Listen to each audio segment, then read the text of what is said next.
Hi hello నమస్తే అందరికీ welcome to my channel గన్నా స్టోరీస్ వరల్డ్. స్టోరీ చదివే ముందు ఛానల్ని తప్పకుండా సబ్స్క్రైబ్ చేసుకొని లైక్ చేసి మీ ఫ్రెండ్స్ అండ్ ఫ్యామిలీస్కి షేర్ చేసి బెల్ ఐకాన్ ఆన్లో పెట్టుకోండి. ఇక స్టోరీలోకి వెళ్ళిపోదాం. Romance killer episode 75. ఇప్పటి వరకు విశ్వాతో పెట్టుకున్న వాళ్ళందరూ ఏమయ్యారో ఈసారి అందరికీ కళ్ళకి కట్టినట్టుగానే చూపిస్తాను. ఎందుకంటే మనం కొన్ని రోజులు ముంబైలో లేము అని అందరి ఆగడాలు ఎక్కువయ్యాయి కదా. మళ్ళీ ఒకసారి నేనంటే ఏంటో చూపిస్తే అందరికీ భయం అంటే ఏంటో తెలుస్తుంది. నేను పెట్టిన రూల్స్ అతిగమిస్తే ఏమవుతుందో తెలుస్తుంది. ఆవిడ గారి ప్రియుడు వాడు వచ్చాక వాడితోనే చూపిస్తాను అందరికీ అసలైన కథ అని విశ్వ ఆఫీస్ రాగానే కార్ దిగి ఆఫీస్ లోపలికి వెళ్ళిపోతూ ఉన్నాడు. విశ్వ వెళ్తున్న వైపే సాత్విక్ చూస్తూ ఉండిపోవడంతో, ఏంటి సాత్విక్ బాయ్ని అలా చూస్తున్నావు అని అడిగాడు భైరవ్ కార్ పార్క్ చేస్తూ. అంటే బ్రో గురించి చాలా విన్నాను, కానీ నేను ఆయన కోపాన్ని ఎప్పుడూ అంత దగ్గరగా చూడలేదు. ఈసారి బ్రో కోపంలో ఉన్నప్పుడు కానీ ఎవరినైనా వేసేటప్పుడు కానీ చూడాలని చాలా కోరికగా ఉంది. ఎందుకంటే బ్రో పేరు చెప్తేనే చాలామంది వణికిపోతారు కదా. అంతేందుకు, మా డాడీనే ఇప్పటికే వణికిపోతారు బ్రో పేరు తీస్తేనే. అలాంటిది బ్రో నాతో ఇంత కూల్గా మనతో ఇంత హ్యాపీగా ఉంటాడు కదా. అలాంటిది బ్రో ఒకసారి బిజినెస్లో ఎలా ఉంటాడు, డీలింగ్స్లో ఎలా ఉంటాడు, మాస్ యాంగిల్లో డాన్ లాగా ఎలా ఉంటాడు అని అవన్నీ ఒకసారి నాకు కళ్ళకి కట్టినట్టుగా నాకు కూడా చూడాలి అని ఉంది బ్రో. ఈసారి ఎవరినైనా వేసే అప్పుడు నేను కూడా చూస్తాను కల్లారా అని చాలా ఎగ్జైట్గా ఫీల్ అయ్యాడు అన్నమాట సాత్విక్. నీకు అంతలా బాయ్ విశ్వరూపం చూడాలి అని అంత ఉత్సాహంగా ఉంటే మేమెందుకు కాదంటాము, అలానే చూద్దువులే. ముందైతే పద ఆఫీస్లోకి వెళ్దాం అని సాత్విక్ని తీసుకొని భైరవ్ ఆఫీస్లోకి వెళ్ళిపోయాడు. విశ్వ డైరెక్ట్గా అతడి క్యాబిన్లోకి వెళ్ళి అతడి వెపన్ డీలింగ్ బిజినెస్, అలాగే అతడి పర్సనల్ బిజినెస్లు అన్నీ ఎలా జరుగుతున్నాయి అని అవన్నీ చూస్తూ వర్క్ చేయడంలో లీనమైతే, మన భైరవ్ సాత్విక్ చక్కగా వేరే రూమ్లో ముచ్చట్లు చెప్పుకోవడం, అలాగే ఇంటి దగ్గర బయట ఏం జరుగుతుంది అని ప్రతి ఒక్కటి గమనించడం చూస్తూ ఉన్నాడు. వామ్మో భైరవ్ బ్రో, విశ్వ బ్రోనే అనుకుంటే నువ్వు బ్రో కన్నా ఎక్కువగానే ఉన్నావు కదా. ఇటు వర్క్ ఎలా జరుగుతుంది అని చూస్తున్నావు, బయట శత్రువుల గురించి ప్రతి ఒక్కటి వాళ్ళ గురించి ప్రతి సెకండ్ కనుక్కుంటూనే ఉన్నావు కదా. చాలా సూపర్ ఫాస్ట్ ఎక్స్ప్రెస్ లాగా ఉన్నావే నువ్వు అని అన్నాడు సాత్విక్. ఇలాంటి ఫీల్డ్లో ఉన్నప్పుడు అవన్నీ ఖచ్చితంగా తెలుసుకోవాలి సాత్విక్, లేకపోతే వచ్చి మనల్ని ఎవడు వేసేస్తాడో తెలియదు, మళ్ళీ ఎవడు ముంచడానికి చూస్తాడో తెలియదు. ఎందుకంటే ఈ ఫీల్డ్లో ఉండేవే అవి కదా. పైగా నమ్మించి మోసం చేసే వాళ్ళే ఎక్కువ ఇక్కడ. ఆ నోయల్ అలాంటి వాడే.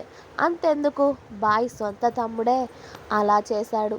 ఇక ఎవరిని అయినా నమ్మడానికి ఉంటుందా చెప్పు. ఈ ఫీల్డ్లో ఉంటే ప్రతి ఒక్కరిని అనుమానించడమే ఉంటుంది, ప్రతి ఒక్కరిపై నిఘా పెట్టాల్సి ఉంటుంది. అప్పుడే ఎవడు ఏం చేస్తున్నాడు అన్నీ తెలుస్తాయి అని భైరవ్ ఏమేం చేస్తున్నాడు అని సాత్విక్కి చూపిస్తూ చేస్తూ ఉంటాడు. ఇక సుహ, ప్రియ, శ్యామ ముగ్గురు కలిసి బాబుని ఆడిస్తూ ముగ్గురు అమ్మాయిలు ముచ్చట్లు పెట్టుకుంటూ కూర్చున్నారు. లంచ్ టైం అవడంతో సుహ పాలు ఇవ్వగానే బాబుని హాల్లోనే ఉయ్యాలలో వేసేసి శ్యామ చక్కగా పడుకోబెట్టేసింది. మీరు వెళ్ళండ్రా డైనింగ్ టేబుల్ దగ్గరికి, నేను వస్తాను అని లంచ్ టైంలో విశ్వకి కాల్ చేసింది. అది సుహా దగ్గర నుండి ఫోన్ అవ్వడంతో వెంటనే లిఫ్ట్ చేసి, చెప్పు బేబీ భోజనం చేశావా అని అడిగాడు విశ్వ ఓ చేయితో ల్యాప్టాప్ నొక్కుతూనే. ఇప్పుడే తినడానికి వెళ్తున్నాను, నువ్వు తిన్నావా, లేకపోతే వర్క్ అంటూ వర్క్ చేస్తూ తిరుగుతూనే ఉన్నావా. కాస్త భోజనం చేయి, భోజనం చేయకుండా ఉండకు, అర్థమైందా కిల్లర్ అని అంది సుహ. చేస్తా బేబీ, సాత్విక్ భైరవ్ కూడా ఉన్నారు కదా, ఇంకొక 10 మినిట్స్లో వర్క్ అయిపోతుందిరా. ఫుడ్ ఇక్కడికే తెప్పించుకొని తింటాము, ఓకేనా? నువ్వు మాత్రం ఫుడ్ స్కిప్ చేయకు, సరేనా? బాబు ఏం చేస్తున్నాడు అని అడిగాడు విశ్వ. పడుకున్నాడు కిల్లర్ ఇప్పుడే అని చెప్పింది సుహా. నేను ఇక్కడ ఆఫీస్లో తింటాను కానీ నువ్వు మాత్రం ఫుడ్ స్కిప్ చేయకు బేబీ అన్నాడు విశ్వ. మేము కూడా భోజనం చేయడానికే వెళ్తున్నాము అని చెప్పింది సుహా. సరేరా, భోజనం చేసి తర్వాత కాల్ చేస్తానులే, వర్క్ ఉంది అని విశ్వ కాల్ కట్ చేశాక సుహా వెళ్ళి శ్యామ వాళ్ళ దగ్గర కూర్చోవడంతో శ్యామ సుహాకి వడ్డించింది. ఇక అమ్మాయిలు ముగ్గురు ముచ్చట్లు చెప్పుకుంటూ వాళ్ళ భోజనాలు ముగించేశారు. ఇక చక్కగా ముగ్గురు ఉన్నారు కాబట్టి ఆ రోజు రెస్ట్ తీసుకోవడం, పడుకోవడం అలాంటివి ఏవీ లేకుండా ముగ్గురు హాల్లోనే కలిపి కూర్చొని ముచ్చట్లు చెప్పుకుంటూ ఉన్నారు. బాబు లేచినప్పుడల్లా ఎవరో ఒకరు ఆడిస్తూ ఉన్నారు చక్కగా. వాడి చుట్టూ మనుషులు ఉండడం, వాడు చుట్టూ బొమ్మలు వేయడంతో వాడు ఆడుకోవడంతో పాటు అందరినీ చూస్తూ ఉంటాడు.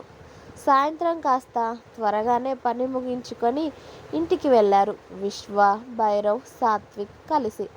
ఆ రోజు సాత్విక్ అంతా కూడా విశ్వ ఆఫీస్లో ఎలా వర్క్ జరుగుతుందో అంతా చూస్తూ గడిపేశాడు. అక్కడ ఎలాంటి వర్క్ జరుగుతుందో తెలుసుకుంటూ వాళ్ళు ముగ్గురు ఇంటికి రాగానే మెయిట్స్ వాళ్ళ కోసం మంచినీళ్ళు అలాగే జ్యూస్ తీసుకొచ్చి ఇచ్చారు. శ్యామ, ప్రియా బాబుతో కలిసి గార్డెన్లో ఆడుతూ ఉంటే అక్కడ సుహా కనిపించలేదు విశ్వాకి. అందుకే జ్యూస్ తాగకుండానే వాళ్ళ రూమ్లోకి వెళ్ళడంతో అప్పుడే ఫ్రెష్ అయి నీట్గా వాష్రూమ్లో నుండి వస్తూ ఉంటుంది సుహా. ఏంట్రా ఈ టైంలో ఫ్రెష్ అయ్యావు అని అడిగాడు విశ్వ రూమ్లోకి వస్తూనే. నీ కొడుకు ఇప్పటి వరకు చిరాకు పడుతూ ఏడ్చాడు, అందుకే వాడికి స్నానం పోసాను కిల్లర్. ఇదిగో నా బట్టలు కూడా తడిచిపోయాయి, అందుకే స్నానం చేసి వస్తున్నాను. ఇప్పుడే వస్తున్నావా నువ్వు అని అడిగింది సుహా విశ్వ దగ్గరికి వచ్చి. హా బేబీ, నేను కూడా ఫ్రెష్ అయి వస్తానురా అని చెప్పి సుహా నుదుటిన ముద్దు పెట్టుకొని వెళ్ళి ఫ్రెష్ అయి వచ్చాడు విశ్వ. అలా ఇక 4 రోజులు సాత్విక్, ప్రియ ఇద్దరు విశ్వ వాళ్ళ ఇంట్లోనే గడిపేసి బాబుతో ఆటలు ఆడి ఇక ఆఫీస్కి వెళ్ళకపోతే ఇబ్బంది అవుతుంది అని సాత్విక్ వెళ్దాం హైదరాబాద్కి అని చెప్పడంతో ప్రియ కూడా లగేజ్ సర్దుకొని రెడీ అయ్యింది హైదరాబాద్కి వెళ్ళడానికి. వాళ్ళు వెళ్తుంటే సుహా వాళ్ళిద్దరికీ బట్టలు పెట్టి ఖచ్చితంగా ఇక్కడికి వస్తూ ఉండాలి అని చెప్పి మరి వాళ్ళిద్దరినీ పంపించారు.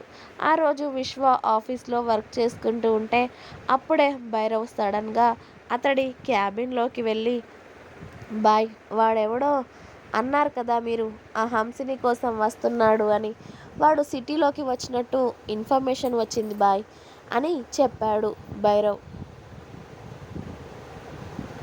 ఇంకా ఉంది.